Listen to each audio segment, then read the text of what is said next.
네, 안녕하세요. 해피포유 부동산 브로드 소장입니다. 반갑습니다.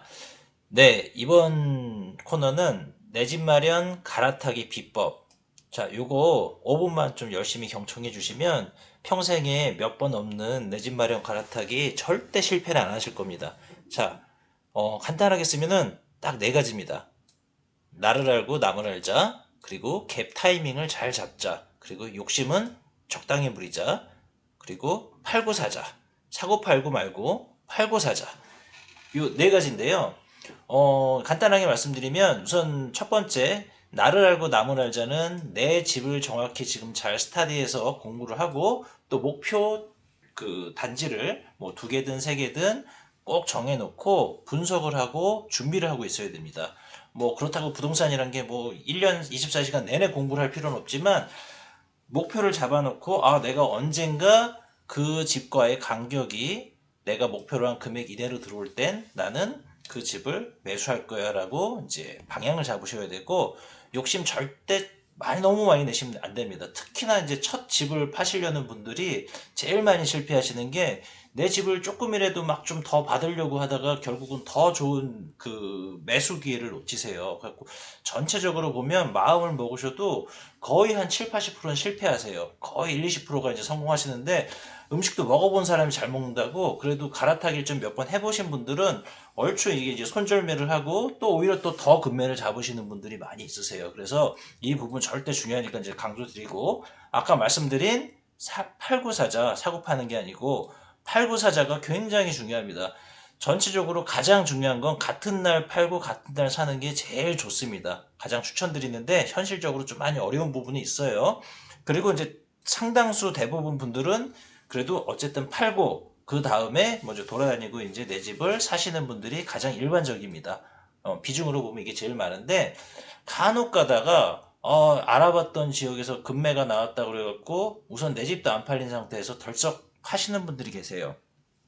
가장 중요한 건 이제 사고 나서 이제 팔려고 하시는 분들인데, 뭐 예를 들어 이제 대세 상승기면 상관없지만 갑자기 뭐 이 부동산 이런 게 침체기가 그냥 소리 소문 없이 올 수도 있거든요. 정부의 규제, 뭐 대출 규제, 뭐 여러 가지 부분으로.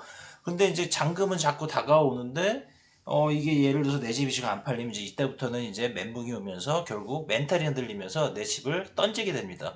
그래서 오히려 갭 가격이 최악의 갭으로 파는 경우들이 많거든요. 그래서 첫 번째, 꼭 팔고 사셔야 됩니다. 아니면 팔거나 사는 걸 같은 날 하셔야 되는 거고, 그리고 이제 이 표는 내가 예를 들어서 목표를 A라는 집을 목표로 이제 삼았다라고 가정을 하면, 현재 제가 21년도에 집값이 최고일 때 이제 갈아타기 결심을 했습니다. 그 당시에는 목표한 집과의 차이가 3억이었습니다. 과거에는 뭐 1억 5천, 2억이었는데 이제 과거를 공부를 했다 치고, 근데 23년, 지금 24년이니까 방송 24년 초입니다.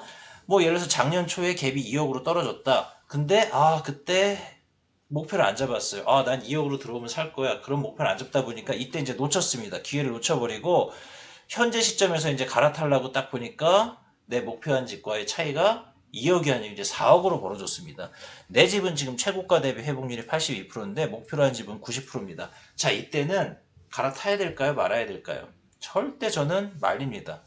이때는 절대 갈아타시면 안 되고, 과거 역사를 봐도 지금 그 목표로 한 집과의 차이가 그 지금 최고로 벌어져 있고, 이 집 회복률이란 것도 이게 지역별로 약간 편차가 있어서 동시에 뭐 여기가 90%라고 내 집도 90% 절대 안 그렇습니다. 한 달, 두 달, 뭐 몇 달의 차이의 간격이 있을 수도 있고, 이 부분들은 결국은 언젠가는 또 이제 그 살짝 이제 그 회복률이 비슷한 시기가 오거든요. 그래서 예를 들어서 미래 1이라는 이제 타이밍이 보면 내 집은 16억이 됐고 14억에서 이제 목표로 한 집은 18억 5천. 여긴 5천밖에 안 올랐는데 내 집은 이제 2억이 올랐습니다. 이때 시점 보니까 2억 5천 차이다. 자, 나는 3억 이내로 들어오면 갈아탈 거야. 결심했으면 이제 갈아타시면 됩니다. 이때 고민하시다 한번 재시고 또 시간이 흘렀는데 내 집은 3억이 올라서 좋습니다. 근데 목표란 집은 더 올랐어요. 그래서 다시 4억으로 벌어졌다. 자, 미래 1이라는 타이밍과 2라는 타이밍 중에 언제가 제일 좋을까요? 결국은 내 집을 파는 가격이 중요한 것도 아니고요. 결국은 갭 가격이 2.5억일 때가 가장 좋았던 타이밍입니다. 결국은 내 집을 팔고 또 목표한 집을 사고 그 가격 신경 쓰지 마시고요. 그냥 그 가격 차이만 계산하시고 나는 이 정도 금액 이내로 들어올 거야라고 이제 목표를 잡으시면 이제 실행하시면 됩니다. 그게 가장 좋은 방법이고, 어떻게 보면 아까도 말씀드렸다시피 이제 내 집을 좀 너무 높게, 특히 이제 첫 번째 집인 분들이 좀 성향이 심한데, 첫 자식이 굉장히 사랑스럽듯이 첫 집도 굉장히 애착이 많거든요. 그래서 그 부분을 어느 정도는 이제 두 번째 집으로 사랑을 옮겨야 되는 부분도 좀 약간은 고민하셔야 될 것 같고, 목표 2로 했을 때 이제 목표 1에서 2로 넘어갔을 때 예를 들어서 그 히스토리랑 이런 것도 제가 쭉 적어 놨습니다. 그래서 지금 제가 뭐 특정 지역과 뭐 아파트 단지명을 언급은 안 했는데, 이제 서울에 어느 정도 이제 중상급지에서 뭐 상급지, 뭐 아예 최상급지 옮기는 뭐 여러 가지 이제 그런 시세라고 보시면 될 것 같고요. 다시 한번 이제 마지막으로 다시 한번 이제 요점을 드리면, 나를 알고 남을 알자, 갭 타이밍을 잘 잡아야 된다. 그리고 욕심을 너무 부리지 말자. 그리고 팔고 사자. 자, 요 부분을 잘 명심하시고, 앞으로 이 내 집 마련은 내가 지금 수중에 있다고 뭐 지금 바로 뭐 갈아탈 수 있는 게 아니고, 꾸준한 시간을 들이고 지역도 알아보시고 단지도 정하시고 목표 금액 정하시고, 그래서 6개월짜리 프로젝트일 수도 있고 누군가에겐 1, 2년짜리 프로젝트일 수도 있습니다. 이 부분 명심하시고요. 잘 고민하셔서 최적의 타이밍에 최소화된 갭으로 내 집 마련 성공 이루시길 기원하겠습니다. 네, 지금까지 시청해주셔서 감사합니다.